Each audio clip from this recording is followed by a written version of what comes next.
This game just kept opening up.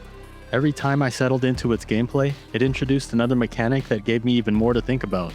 New strategies, new tools, new ways to build, and somehow it all came together into one of the most engaging hybrids I've played. You play as Rita, a new hire to the Sentinel Antivirus Group sent to rid computers of malware. At first it feels pretty simple. Each mission is centered around protecting a firewall. Files that look like packages head straight for it, and if the firewall's HP hits 0, the mission fails. You scan those packages to reveal the enemy malware inside, then take them out. That alone was enough to hook me. Rita starts with a minion that scans files and a gun that destroys malware. Pretty soon, 2 special agents jump in too. Kiana helps with scanning, while Lena brings a rocket launcher. Then modules come into play. Towers that automate scanning, attacking, or inflict various effects. And that's just the gist of it. The game kept surprising me with new mechanics. Missions play out across multiple waves with different spawn points. You can see exactly how many packages are coming, what enemy types you'll face, and the path they'll take toward your firewall.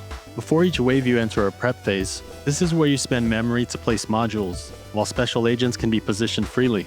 Then another layer gets added. Every unit can redirect enemy paths depending on where you place them.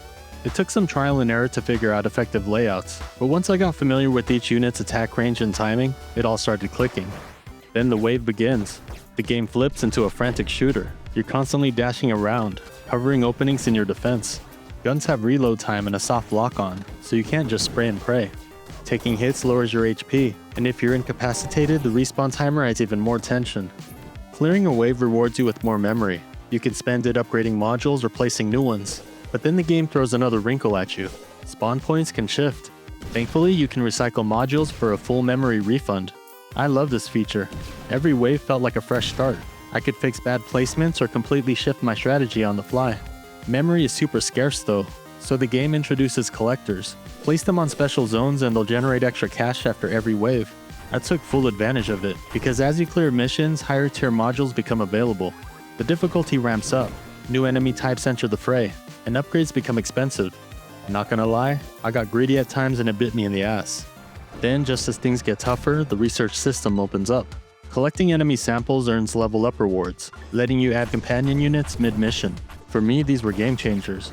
And it still doesn't stop there. Completing missions rewards you with power, which you can spend on upgrades. The more stars you earn, the more you gain. New weapons and minions also get added to your arsenal. Back at the hub, almost everything is upgradable. Agent weapons and skills, weapons and minions, plus add-ons that enhance abilities and provide benefits during missions. I was impressed with how much build versatility is available. Upgrades can totally change the feel of the game, and every single one is needed. Missions can be unforgiving, and end-of-chapter boss fights are unavoidable. These are some of the most chaotic and fun encounters in the game. Bosses introduce their own mechanics, and to defeat them, you'll need to play hacking minigames that are throwbacks to vintage games. These definitely made me chuckle. For me, this is the perfect hybrid of top-down shooter and tower defense. It's both active and engaging.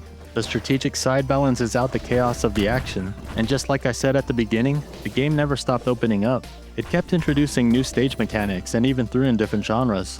Even the story is pretty deep. I like the voice acting, and if you're into characters with big brains, you'll dig it. No doubt it's challenging while you're figuring everything out, but you end up feeling smarter when you do, and you're rewarded with more ways to build up the power fantasy.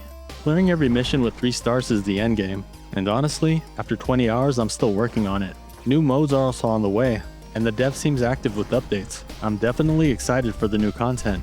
And if content like this excites you, I cover indie and AA hidden gems worth playing, so check out my other videos or tune in weekly for something new. Antivirus Girl is Backlog approved.